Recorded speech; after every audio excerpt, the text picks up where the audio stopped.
Maligayang araw kaibigan, welcome to my channel. Ang kaaway ni Kristo. Unang Juan 2 verse 18 to 29. Mga anak, ito na ang huling panahon. Tulad ng inyong narinig, darating ang kaaway ni Kristo.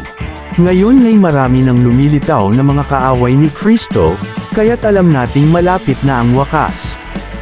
Kahit na sila'y mga dati nating kasamahan, ang mga taong iyon ay hindi natin tunay na kasama. Sapagkat kung sila'y tunay na atin, nanatili sana silang kasama natin. Ngunit umalis sila upang maging maliwanag na silang lahat ay hindi tunay na kasama natin.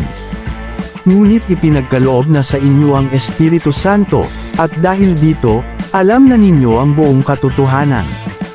Sumusulat ako sa inyo, hindi dahil sa hindi ninyo alam ang katotohanan, kundi dahil alam na ninyo ito, at alam din ninyong walang kasinungalingang nagmumula sa katotohanan. Sino nga ba ang sinungaling? Hindi ba't siya na nagsasabing si Jesus ay hindi ang Kristo?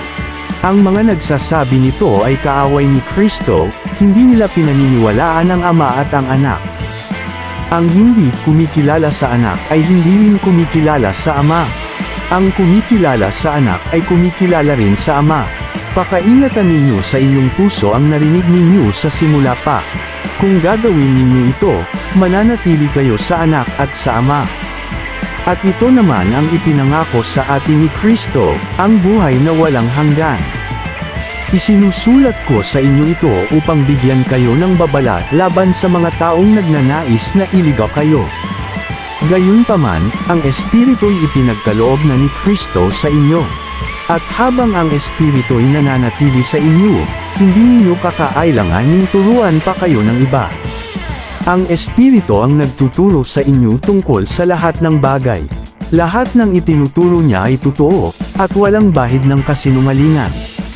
At tulad ng itinuro ng Espiritu, manatili kayo kay Kristo.